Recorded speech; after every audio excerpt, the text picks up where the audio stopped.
Dr. Abhirami, Yeah, ma'am. please start. Okay. A warm good morning to all the esteemed scholars, faculty members, resource persons, and participants joining us today.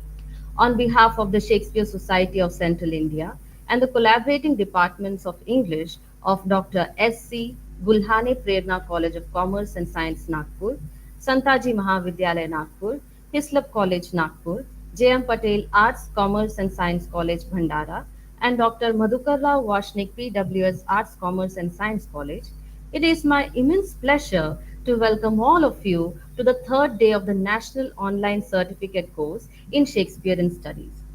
It is wonderful to have all of yours continued participation as we engage with the depth and brilliance of the timeless world of Shakespeare. At the outset, we extend our sincere gratitude to Dr. Tapti Dey, President of the Shakespeare Society of Central India, and Dr. Usha Sakure, Secretary of the Shakespeare Society of Central India, whose dedication and enduring contributions continue to steer this initiative forward. We would also like to extend our special appreciation to our organizers, Dr. Urmila Dabir, Dr. Priya Vanjari, Dr. Prashant Shelke, Dr. Pradeep Mishra, and Dr. Prajna Bagre. Our warm gratitude also goes to the coordinators whose dedicated work has ensured the success of this program, Mrs. Snehal Bakunde, Dr. Nihal Sheikh, Dr. Karthik Panikar, Dr. Malti Panga, and Dr. Sudesh Bhovate. Today, we are fortunate to have Dr. Priya Vanjari with us. Dr. Vanjari serves as the principal and head of the Department of English at Santaji Mahavidyalaya, Nagpur. She also holds the position of Secretary of Santaji Shikshan Vikas Sanstha, Nagpur. With 26 years of rich teaching experience, she is a renowned academician and a respected voice in Indian writing in English, cultural studies, feminism, and diasporic studies.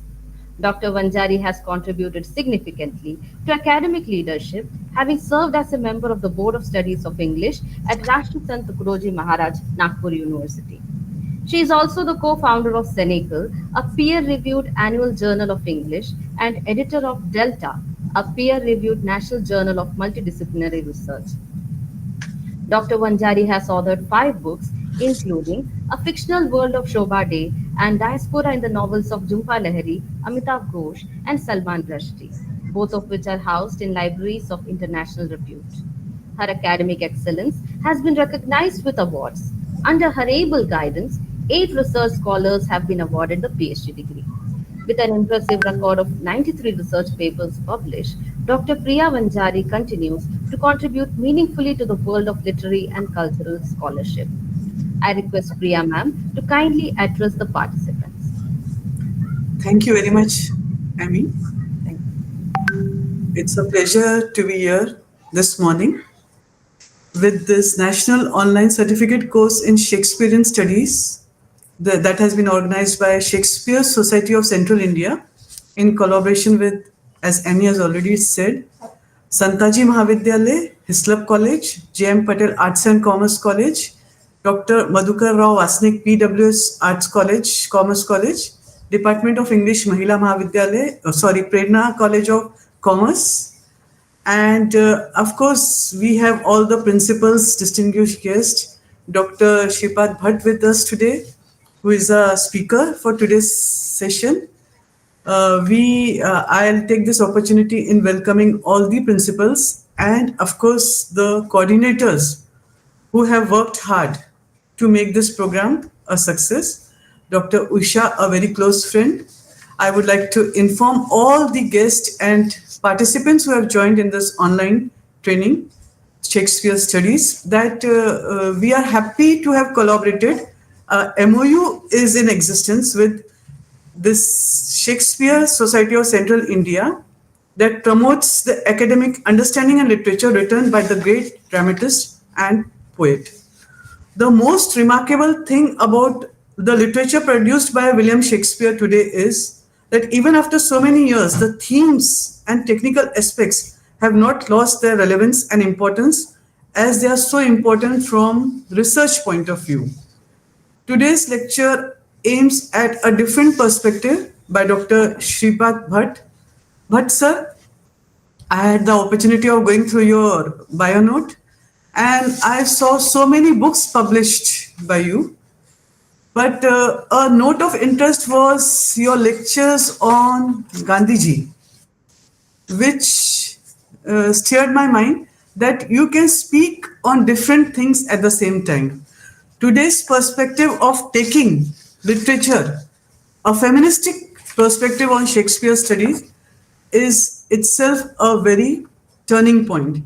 Because what happens when so many students or research scholars are working on Shakespeare, this will give them a patriarchal perspective, a different perspective, because long time it has been considered that he is a very good playwright, he is a very good poet, but a feminist perspective will give a different aura to today's session, because it will try to explore how the contemporary readers, particularly those engaged in academic study, respond to Shakespeare from a feminist point of view. A feminist criticism has ushered in 20th, 21st century, and feministic perspective from Shakespeare point of view would be worth noting today.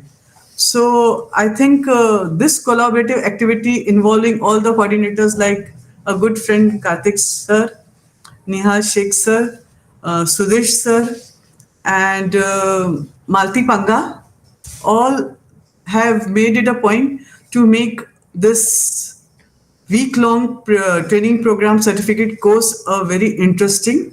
And let us now listen to what Dr. Shripad Bhatt has to say about this. Let us start the session today. Thank you very much. Thank you, ma'am. The Shakespeare Certificate course is designed to provide learners with a rich and multidimensional understanding of Shakespeare. This course encourages participants to explore Shakespeare's profound insights into human nature, his dramatic and poetic achievements, and the enduring impact he has had on the world of literature. This exploration came to life in yesterday's session, Wordsmith Wonder, led by Dr. Murli Krishnan, TR. He guided us through the linguistic environment in which Shakespeare wrote, a period when English language was undergoing significant changes due to contact with other nations through trade and war. Dr. Mullikrishnan offered a fascinating overview of the evolution of English, showing how the availability of Bible under Henry VIII helped spread common dialect, how interactions with other cultures introduced a wave of new words. While many coinages eventually disappeared, several survived in modified forms, shaping the language we use today. The session also highlighted Shakespeare's extraordinary linguistic creativity, his use of around 20,000 words, the introduction of more than 1,700 new terms, and his experiments with prefixes, suffixes, borrowed expressions, and inventive formations. Participants saw how Shakespeare infused familiar words with fresh meanings and recorded several earliest usages of important terms, a few of which are assassination, frugal, premeditated, and submerged. As Shakespeare writes in Twelfth Night, she never told her love, but let concealment, like a worm in the bud, feed on her damask cheek. Today, we turn our attention to the roles, voices, and silences of women in Shakespeare's works. To guide us in this exploration of the patriarchal bard, feminist response to Shakespeare, we are privileged to have Dr. K. Sripat Bhatt. Professor Bhatt is a distinguished scholar of English studies who has served in key academic leadership roles at Goa University, including head of the Department of English, dean of the Faculty of Languages and Literature, and founder dean of Shenoy Gambab School of Languages. With 40 years of postgraduate teaching experience, he specializes in literary theory, critical theory, cultural studies, and colonial modernity in Indian fiction. He has published extensively and has authored important works such as Monk Without Monastery, Cultural Studies, Theory and Methodology, published in 2025. He has guided 13 PhD scholars to completion. Professor Bhatt has also served as visiting faculty at New York University and visiting professor at Memorial University, Canada. He has delivered over 30 keynote speeches at national and international forums. Beyond his academic achievements, he is also an accomplished Yakshagan artist, having performed in more than 300 stage productions since childhood. He currently serves as adjunct professor at Manipal Academy of Higher Education. We are privileged to welcome him today. It is my great pleasure to now invite Dr. Kesri Patbhat to guide us through an insightful exploration of the patriarchal bard, feminist response to Shakespeare. Sir, over to you. Thank you, Dr. George. It's my pleasure and privilege to be amidst you all. At the outset, let me thank the organizers for inviting me, for giving me an opportunity to present my views on Shakespeare. And I thank all of you who are present on this platform. Now, let's start right away. So the title of my presentation is The Patriarchal Bard, Feminist Response to Shakespeare. I have taken this title. It's not mine.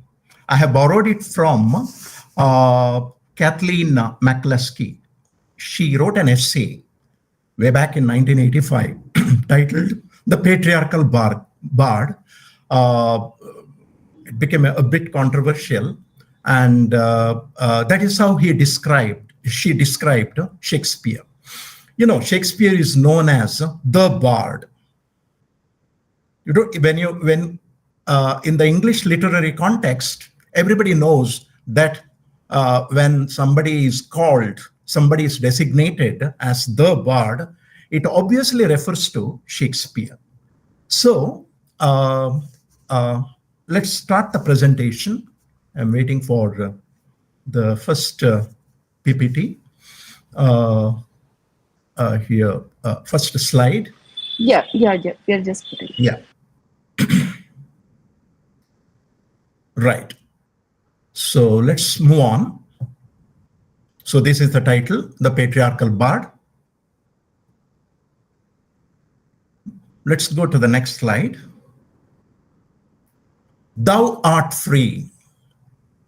Others abide our question, thou art free.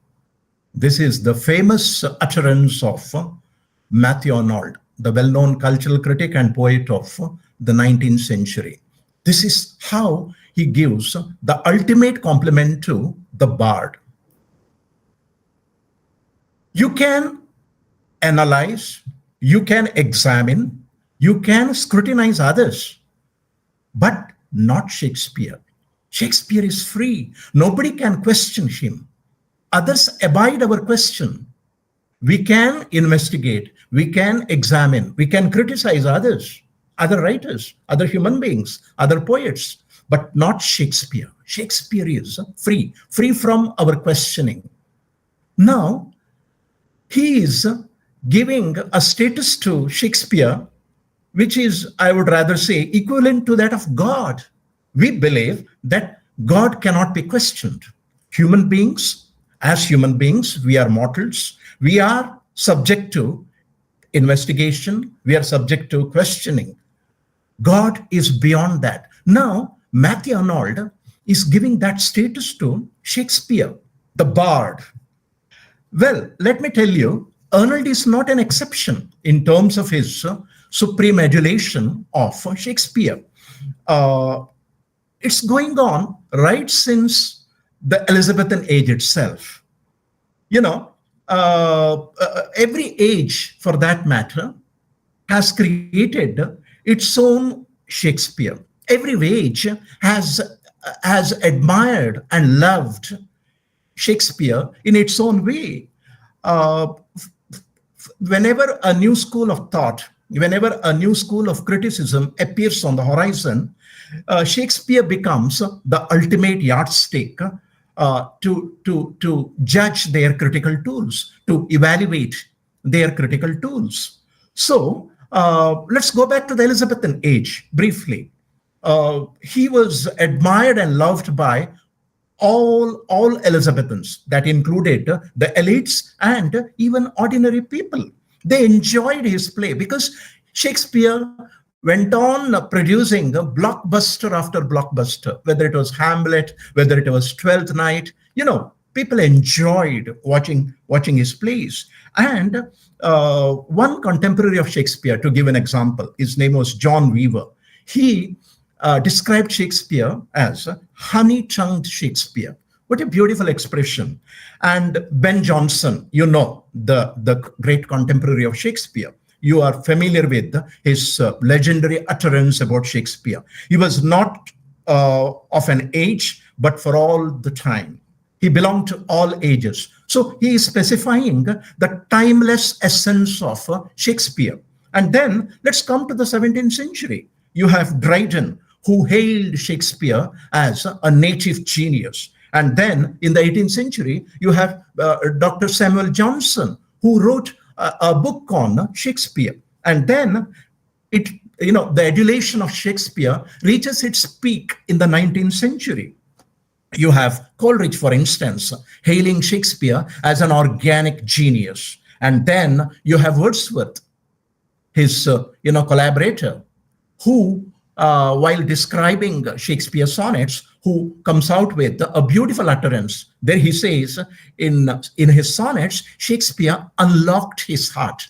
A beautiful expression, a beautiful compliment to the Shakespeare, the poet. Okay.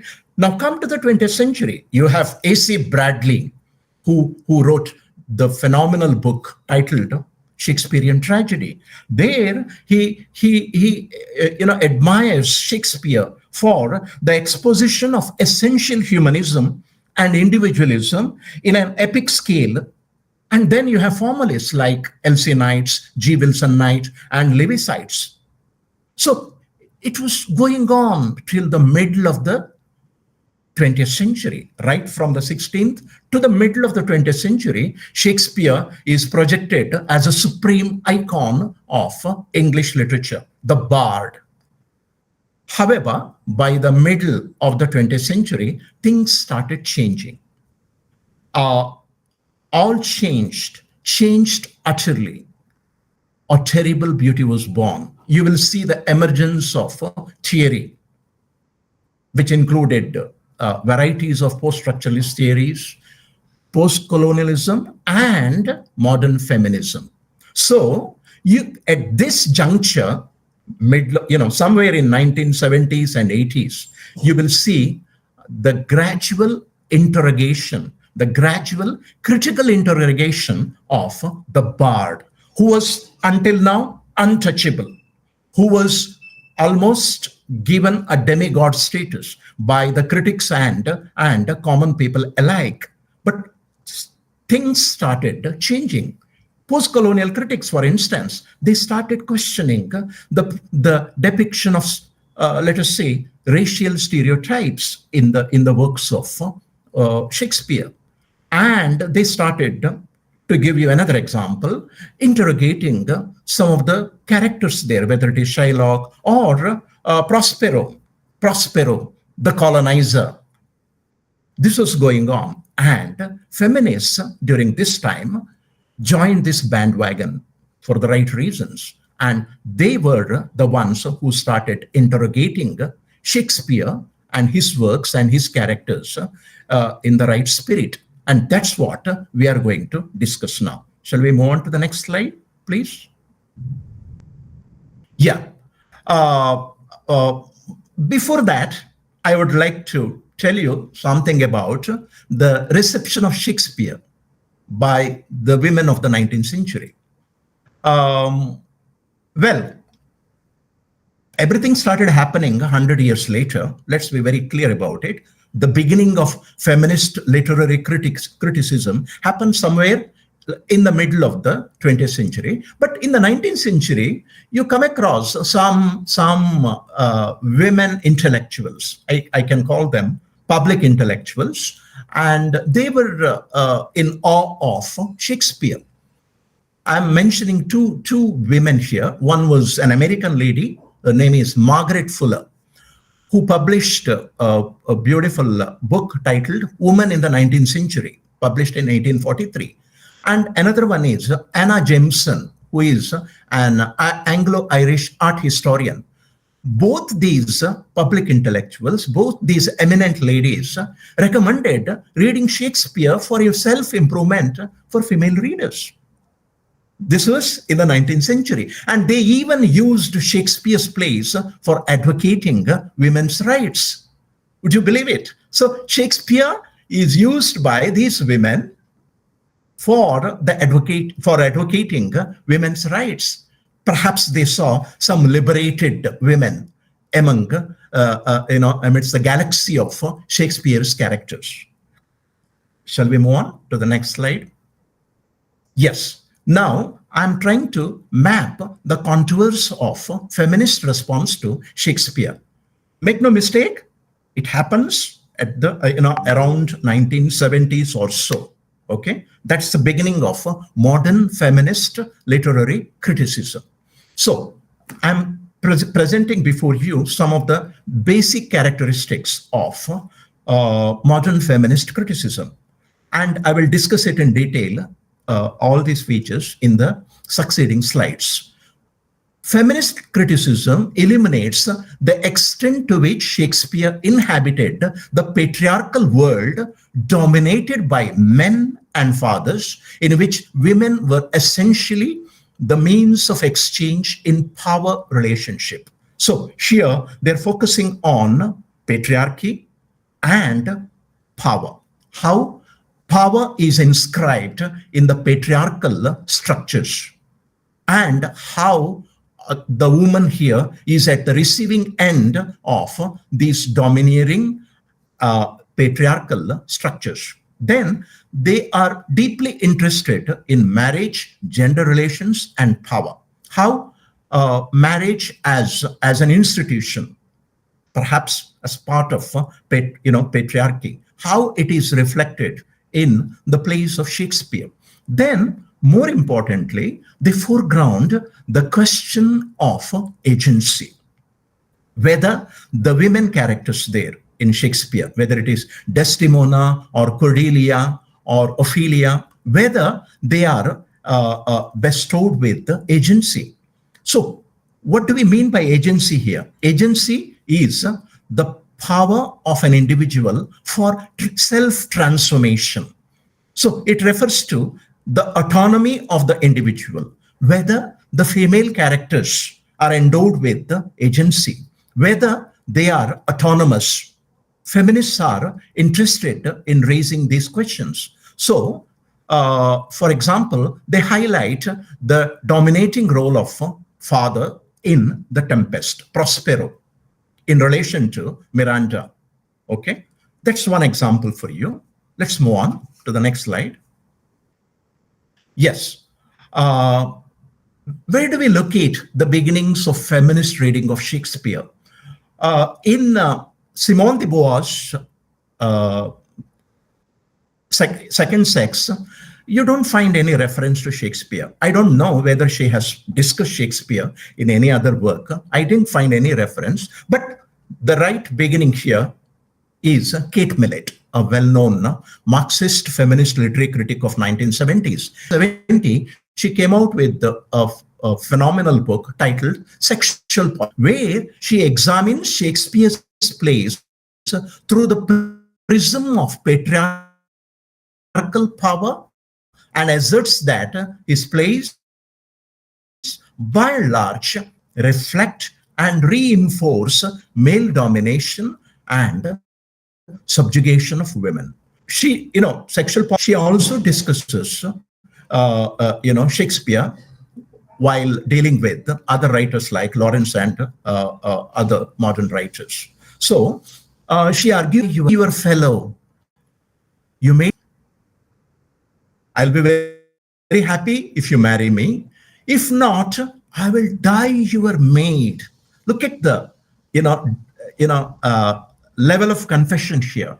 If you don't marry me, it's okay. I'll die as your maid. I will serve you till the end of my life. To be your fellow, to be your wife, you may deny me. You may or may not marry me, doesn't matter. But I will be your servant servant whether you will or no. Now,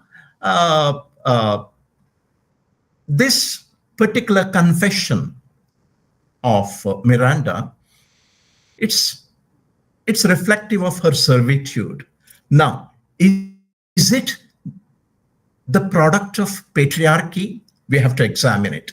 Okay. Now let's move on to the next quote. It's from Cleopatra. It's the confession of Cleopatra in the context of, let us say, an overarching patriarchy, to say the least.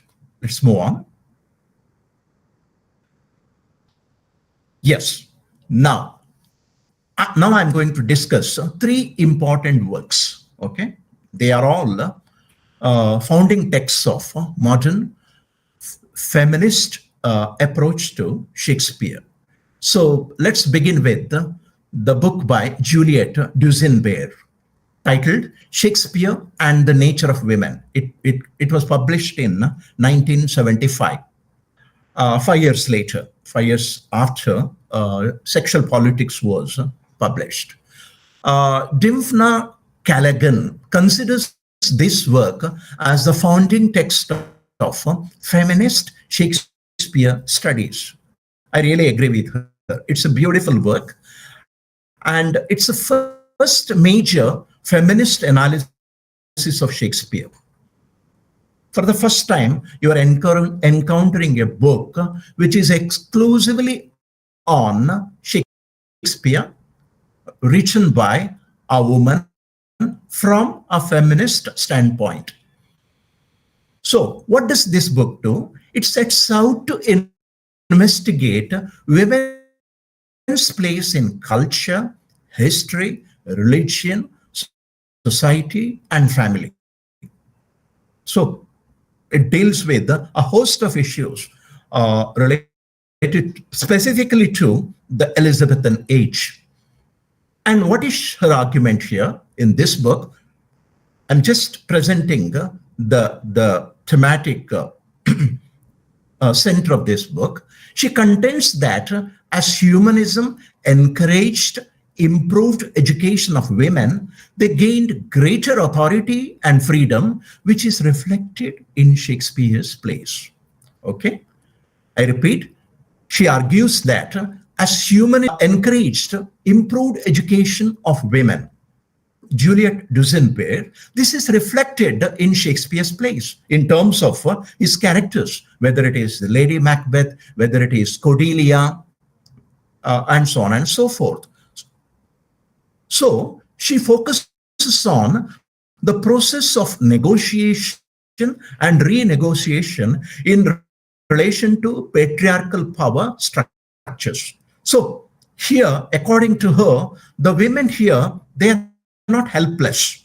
They are not at the receiving end of patriarchy. True, they are, working under the overarching structure of patriarchy. It's true, no doubt about it. Nevertheless, they are able to negotiate and renegotiate their position, negotiate. Okay, and she also speaks about the process of the social construction of the masculine and feminine. We know that a woman is a social construct. Thanks to Simone de Beauvoir, we all know that women are not born, they are made. Now that's what Juliet Duisenberg is emphasizing here. Nevertheless, she argues that Shakespeare's genius enabled him to transcend patriarchal partisanship by his depiction of complex nature of female characters. Yes, Shakespeare was part of this world. That's something, the patriarchal world was something which he inherited. It was not his creation. It was something which he inhabited. It was something which he inherited. So she argues that despite his inheritance of this structure, this patriarchal structure, Shakespeare's genius enabled him to transcend patriarchal partisanship by his depiction of complex nature of female characters. The very fact that he produced a nuanced female characters who are a match to the other male characters shows that he was able to transcend the limitations imposed upon him by this debilitating patriarchal structure. And then what is she doing? Other than highlighting the greatness of Shakespeare, she also highlights the primacy of foregrounding one's own history and culture while negotiating Shakespeare. So it's not sufficient if you study Elizabethan period, Elizabethan age, culture, religion, and so on and so forth. It is also necessary to negotiate Shakespeare from your own vantage point of the present. Okay, you have to foreground as a feminist critic. You have to foreground your own history and culture while negotiating the plays of Shakespeare. So this is Juliet Dusenberg for you, which is beautifully reflected in her famous book Shakespeare and the Nature of Women, of our times, and taking the contemporary trend of focusing on daughters and wives in Shakespeare's plays. So she says it's a futile exercise. There is much more to analyze. There is much more to focus on when it comes to Shakespeare's plays. So let's not waste our time focusing on female characters as daughters and as wives. And let's focus on many other equally interesting areas in the plays of Shakespeare. So what is she doing here? She is focusing on the depiction of women in English Renaissance drama in the context of Shakespeare. Okay, so she's focusing on the Renaissance period, how it worked, the various ideologies, religious or otherwise, how they shaped the Renaissance spirit or the Renaissance worldview. And she, in this particular book, she critiques two contrasting perspectives on Shakespeare in the context of feminist literary criticism. So what are those two contrasting perspectives? One, Shakespeare takes no position on women, but simply mirrors the world around him. Now, this is called a reflective glass model. Okay, so here you are just saying, as a feminist literary critic, perhaps she is perhaps indirectly critiquing Dusenberg's position here, even though she doesn't directly mention her name. So that is Dusenberg's position. So she says that this specific position argues that Shakespeare just did his job. Okay, he had no position on women. He had no position on patriarchy. He just simply wrote what he saw. That's it. He just looked around his world, what was going on around him, and then he projected it here in a beautiful manner in his plays and poems. That's it. So there is no point in saying that he was a patriarch, or he projected women in a negative way. He projected women as passive and submissive characters. No, we shouldn't do that. This is the first position. Okay. Second one, which is the exact opposite of the first one. It is diametrically opposite to the first position. What is it? Here, they argue that Shakespeare's society is oppressively time. One could state, one could argue that Shakespeare willingly participated in this patriarchal world and very happily projected, this world, and in a way, he was a party to it. Now, this needs to be examined, whether Shakespeare was a willing party to this whole scenario. Okay. Yeah, well, next one.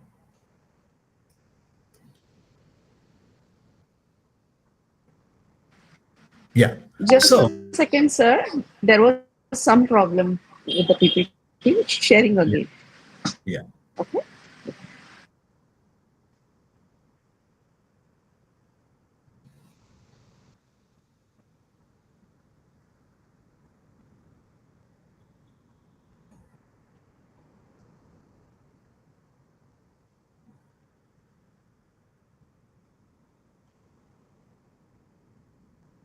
Yes. Okay. No, we'll go back. No, go back. Yeah. Right. So,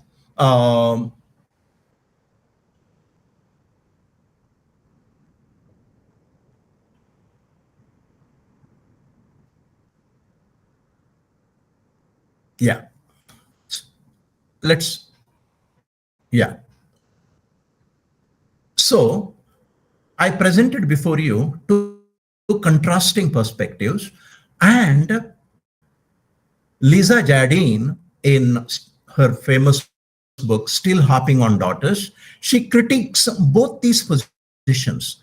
She says both these positions in no way would be able to enhance the peripheries of our knowledge of Shakespeare or his times. So instead, one should have a different kind of perspective. And this work of Lisa Jardine attempts to offer alternative, or you can call it corrective, possibilities for reading the relationship between real social conditions and literary representation. So what is she doing here in this specific book? She is, trying to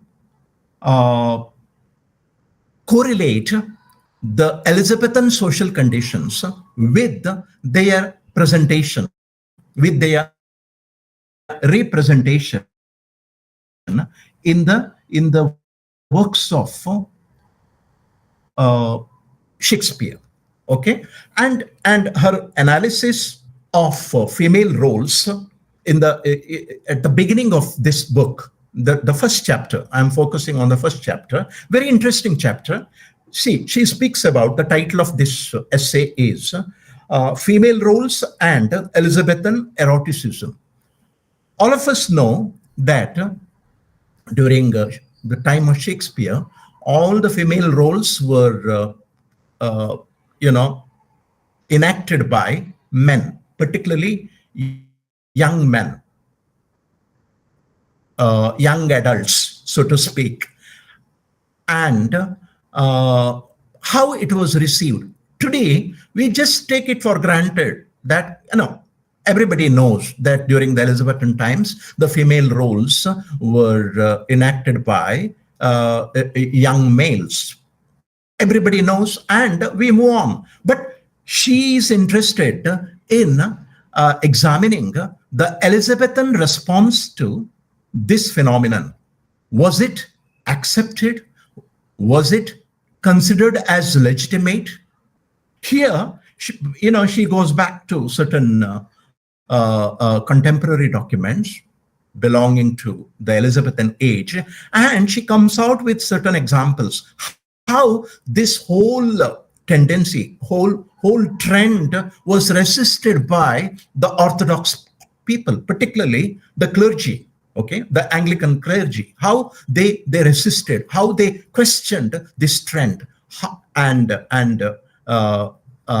The funny part is, some of them argued that this trend would create or would lead to the creation of a new institution of male prostitution, because they were the erotic symbols, so to speak, the female characters. Somebody, for instance, donning the role of Miranda, he may be a man, okay, he may be a young man, but these clergy, they would consider him as an erotic symbol, and they are worried that one day he would end up as a male prostitute.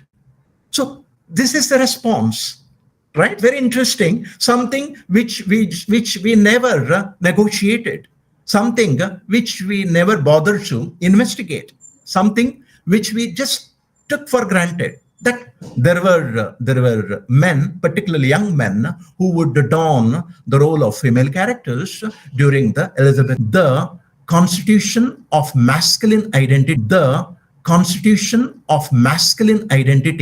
through Roman ideology. Remember, she is only dealing with the Roman plays of Shakespeare. I have given the list: Titus Andronicus, Julius Caesar, Antony and Cleopatra, Coriolanus, and Cymbeline. Okay, so these are the plays. These are all quintessential Roman plays written by Shakespeare based on Roman narratives. And so this book is an in-depth study of these Roman plays. And basically, what is her focus here? What is her focal point? It is the construction of masculine identity through Roman ideology. How the Roman ideology of ancient times shaped and constructed the idea of the masculine. Okay, how the masculine should present itself, or how the masculine should define itself. To give you an example, you will see a lot of bloodshed, right, in these plays, a lot of battles, duels, right, and assassinations, killings. So according to her, wound, okay, is a kind of fetish of Roman masculinity, right? Bloodshed, wound, it's a reflective of their fetish. And that's a symbol of Roman masculinity, to shed blood, to shed somebody's blood, or to shed your own blood. That's the only way you prove your masculinity. That's reflective of your courage. That's reflective of your bravery. You're a brave man, right? So this is a stereotype, the idea of brave man, a courageous or chivalrous man. These are all, stereotypes associated with the idea of masculinity. Now, according to Copelia Khan, this is inscribed in Roman ideology, and therefore it shaped these Roman narratives in a specific way. And then she interrogates the masculine ideology built into the Roman virtue. Okay, so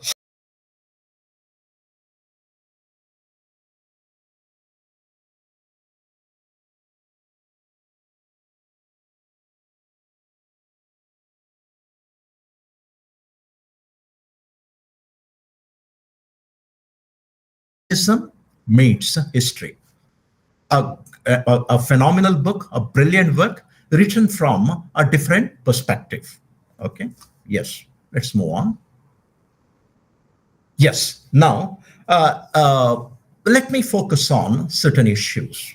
Okay. Yes. Let's come out with the $1,000,000 question. How to read Shakespeare? We have seen how Shakespeare was read by different women in our own times. And we also know how Shakespeare was read by men throughout history. Okay, so there is some kind of consistency when it comes to men's approach to Shakespeare.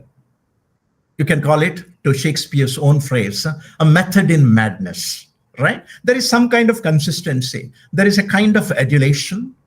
There is a kind of, critical appreciation. Okay. And therefore, he is called the Bard. That's the great title which is appropriate to Shakespeare, right? Now, let's ask an important question. How to read Shakespeare? Are we going to read Shakespeare's plays as aesthetic creations or social documents? Is it the product of Shakespeare's imagination?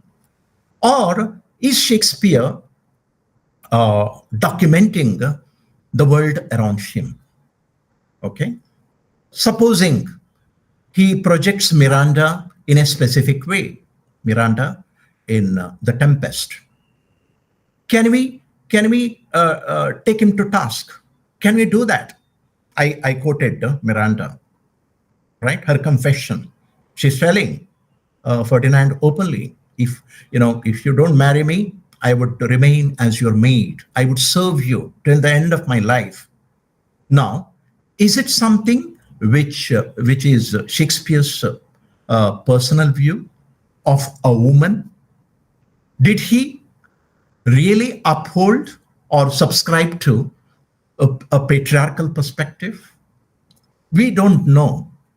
That is lost to history. So we have to now go back and ask ourselves, is it the product of Shakespeare's imagination? Or is it something wherein he realistically portrays his own times? Remember, Shakespeare's efforts at times are limited by the constraints imposed by the narrative themselves, right? Because most of the plays of Shakespeare are based on certain chronicles, certain narratives handed down to him. The narrative of Hamlet.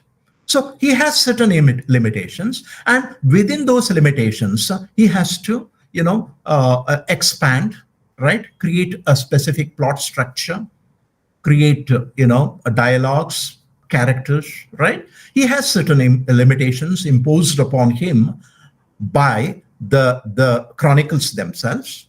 Then he has certain limitations imposed upon by his own society, right? He was the child of the Elizabethan age. Let's be very clear about it.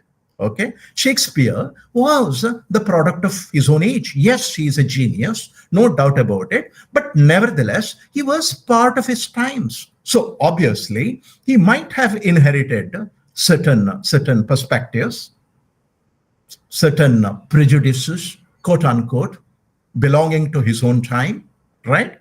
That includes patriarchy. Okay, so we can't find fault with the Shakespeare for depicting women in a specific way. Now, let me give you two examples here. Okay, now take for instance the famous quote from Hamlet: "Frailty, thy name is woman." Is it Shakespeare's view? Well, we know that within the context of the play Hamlet, it is Hamlet who is grumbling about Gertrude, okay, his own mother. And then, out of exasperation, he's coming out with this utterance when Gertrude decides to marry her uncle. And he knows that his uncle is the assassin, he's a usurper. And now his own mom, his own mother is going to marry his uncle, now is exasperated. So out of exasperation, he comes out with this famous utterance, "Frailty, thy name is woman." Can we say it is the opinion of Shakespeare about women, that Shakespeare considers women as frail and vulnerable characters, emotionally vulnerable? It's a character which comes out with this utterance. Let me give you another important question. I mean, another important quote from Macbeth. In Macbeth, you come across the famous utterance of Macbeth towards the end. He knows that he is going to be defeated by the army of Malcolm and others.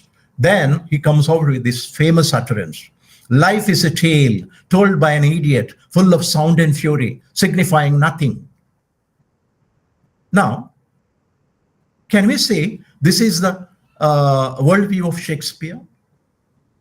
This is how he looked at life as a whole? Well, then we would say Shakespeare had a very cynical and pessimistic perspective on worldview. I mean, perspective on world at large or life at large. But we forget the fact that it's a character who comes out with this utterance. It's not Shakespeare, the individual. For all practical purposes, we all know that Shakespeare happily retired to his village and lived happily there till the end of his life, right? So, life is a tale told by an idiot, full of sound and fury, signifying nothing. This is not Shakespeare's perspective. He's a playwright, and he makes his characters speak. He makes his characters dance, right? That's the greatness of Shakespeare. Okay, so we just cannot go on ascribing motives to every utterance of his character or his depiction of characters, particularly female characters. We cannot do that, because at the end of the day, Shakespeare was an artist. He was a playwright, right? And he imagined the things around him. He imagined the characters around him, and he made them speak in a specific way, depending upon the context of the play. Got it? So, according to me, the relevance of feminist approach to Shakespeare lies in its ability to raise questions. There may not be answers to all these questions. As I told you, we do not know.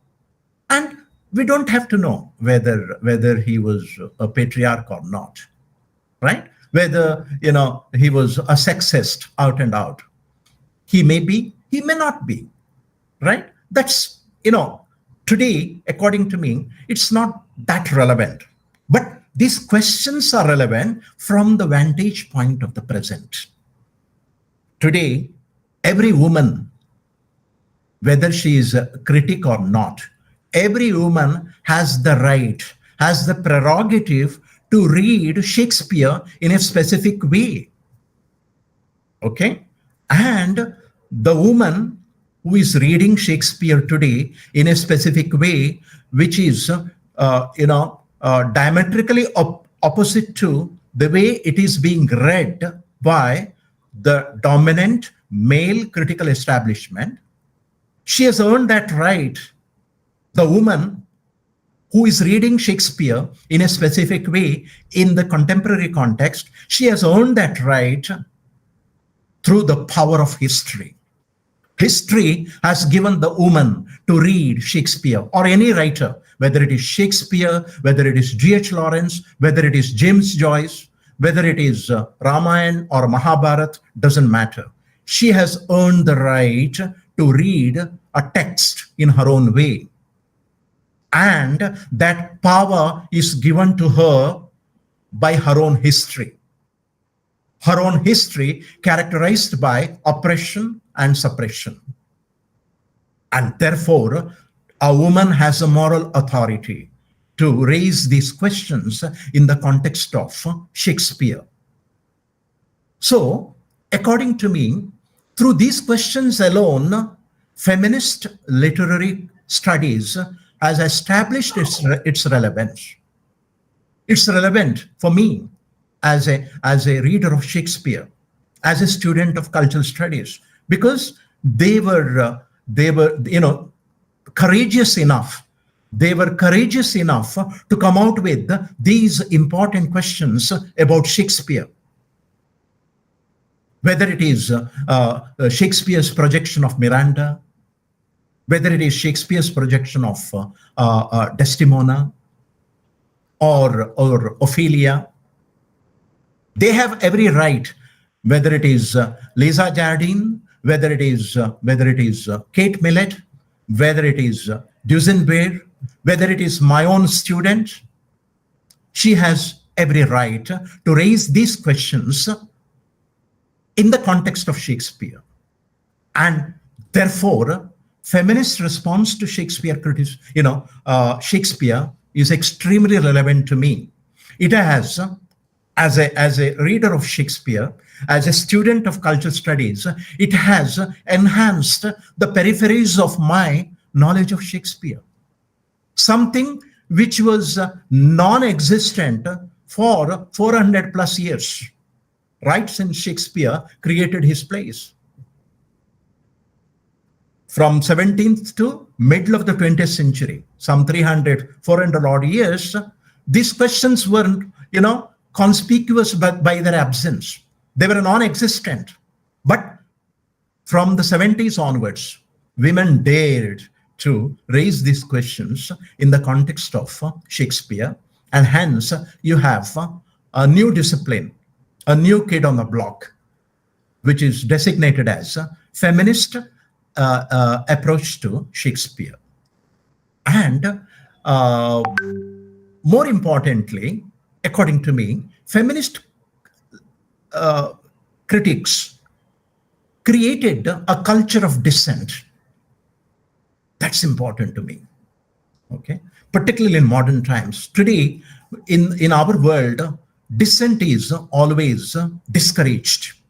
Sometimes a dissenting voice is punished. We are living in hard times, right? It's happening. It's happening around us. Now, feminist critics exhibited a tremendous courage in raising questions in the context of the plays of the icon, the supreme icon of English literature, the bard, who was treated as an untouchable, who was given the status of God. Now, they dare to dream. The likes of Juliet Duesenberg, the likes of Kate Millett, the likes of Lisa Jardine or Coppelia Khan, they dare to cross the line, the so-called Lakshmana Rekha established by the male critical establishment. And therefore, I am grateful to them.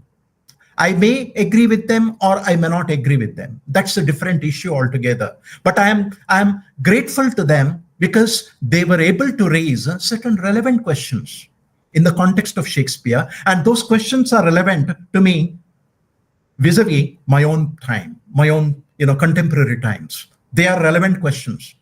When they raise these questions, they are doing it from the vantage point of the present.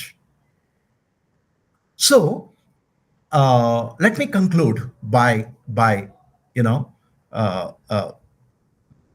arguing that modern feminist critics initiated a Socratic dialogue with Shakespeare, which never happened during these 300 or 400 odd years. It started happening post 1970s onwards. What's a Socratic dialogue? I'm sure all of you are familiar with this expression. Socratic dialogue is a dialogue which ultimately brings out, your own assumptions, which ultimately critiques or examines your own assumptions about yourself, about the world around you, about history in general. Okay, so it's a dialogue between two individuals. They may not be like-minded people. They may come from different positions, but they are interested in exploring themselves, in understanding themselves. Okay, so a Socratic dialogue, the purpose of Socratic dialogue is not to win an argument. Let's be very clear. It's not there, it's not initiated to win an argument. It is initiated to examine one's own self through one's own culture, one's own history. Know thyself.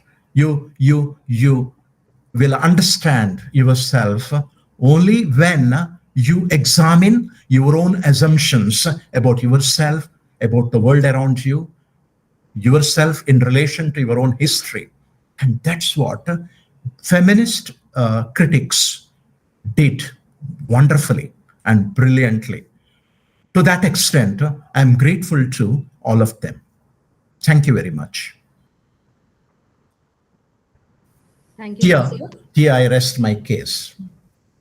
With so many ideas now in motion, let us continue with the dialogue. The forum is now open for question answer session. The participants can directly ask the question or can post it in the chat box. You have two piping hot questions waiting for you, sir. I'll read out the first one. Yeah. From a teacher's perspective, what role do you think feminist Shakespeare criticism should play in deciding which plays we teach and perform today? This question is by Dr. Malti Panga. Yeah, you don't have to decide, right? What is there to decide? They are beautiful plays, right? And you can bring in, if you are interested, you can bring in feminist angle or post-colonial angle. You can examine it. You have every right. That's what I said. You have earned that prerogative, right? You have earned that right. It's your prerogative to examine Shakespeare in your own way. If you are, we Indians, we are living in, or we are inhabiting the post-colonial world. So if we bring in, or if we foreground the post-colonial perspective while coming to grips with the plays of Shakespeare, nobody can question us, right? For instance, if you are teaching The Tempest, you can bring in both angles, feminist and the post-colonial angle. You can do that. That is how you impart critical thinking amidst your students. That's very important. According to me, that's the primary task of a teacher, to impart the idea of critical thinking. Whether it is a specific character, Miranda or Prospero or Hamlet or Cordelia or Ophelia, they should focus on it from a specific angle and examine it, right? That's very important as a teacher. And that's what I have done as a teacher in the classroom for close to 4 decades. And that's what I have been doing now also. I hope that answers your question, ma'am. The second question is, have these feminist approaches in the past decades in any way influenced the popularity of Shakespeare among the masses or led to a decline in his popularity, especially amongst the young women? Not really. Shakespeare's popularity has neither declined nor increased. It's there.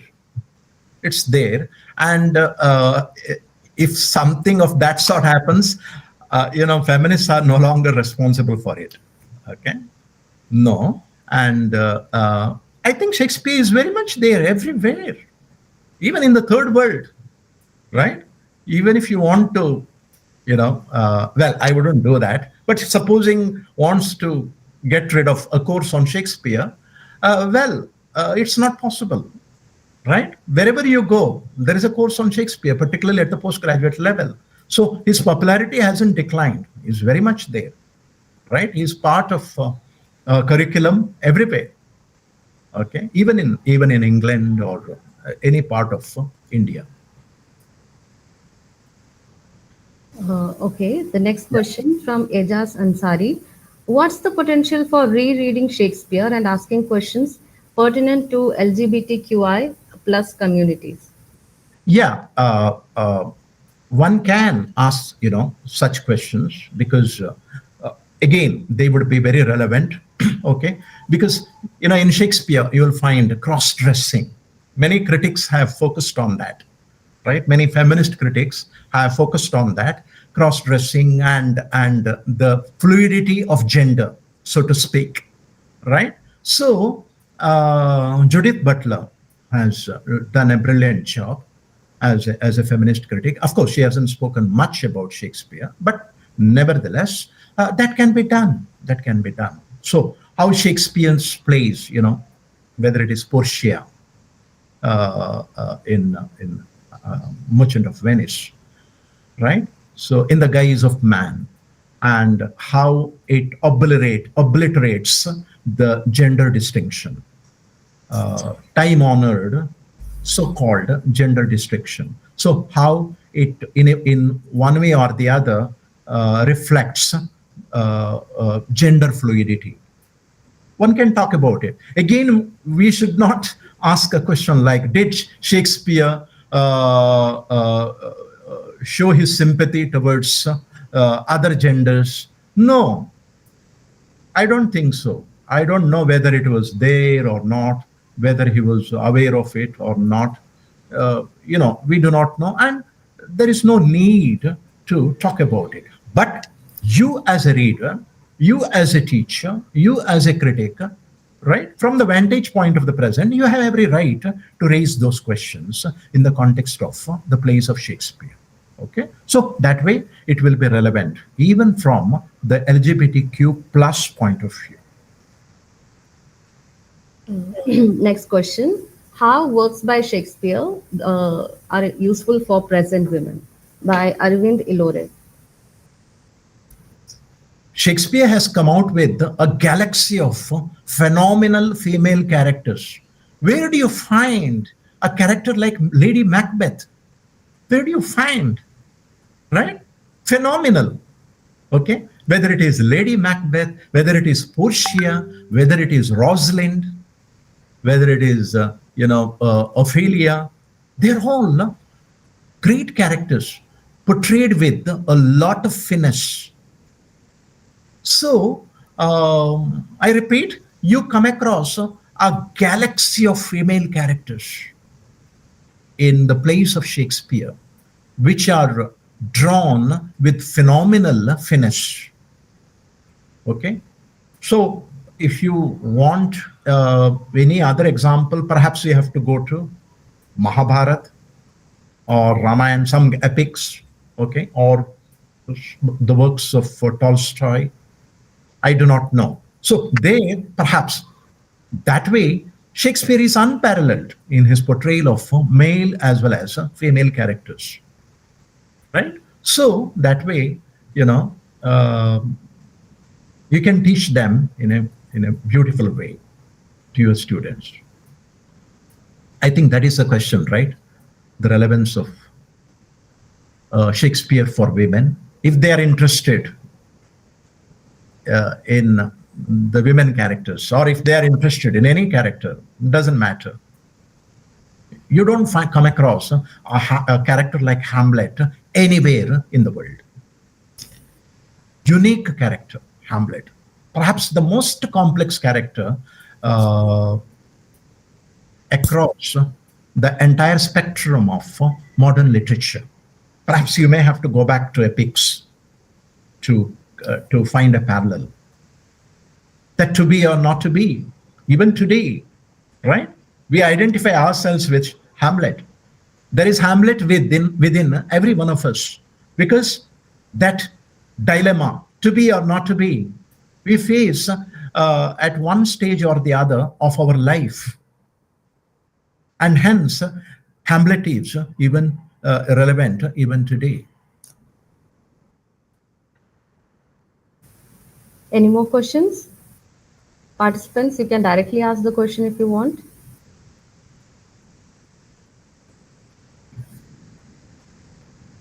I guess we'll move on to vote of thanks now. You have truly answered all the questions, sir. Thank you so much. It is my privilege to propose the vote of thanks for today's session. We extend our sincere gratitude to Dr. K. Sripad Bhatt for his insightful lecture on the patriarchal bard, feminist response to Shakespeare.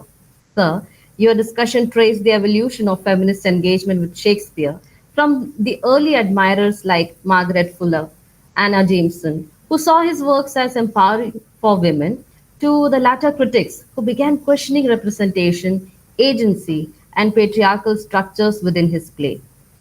Your exploration of how unquestioned admiration gradually shifted to thoughtful interrogation offered us a fresh and meaningful way of reading Shakespeare, not only as a literary genius, but also as a cultural text open to critique. The questions that were raised today, even the ones that could be unanswered in their minds, remind us that dissent and inquiry keep scholarship alive and relevant. We also thank the organizing committee for their hard work in making this program run smoothly. Your dedication and support are much appreciated. Finally, a warm thank you to all the participants for your enthusiasm, attention, and active engagement. Your involvement brings true value to this course. With that, we conclude today's session. Thank you, everyone. Have a nice day. Thank you.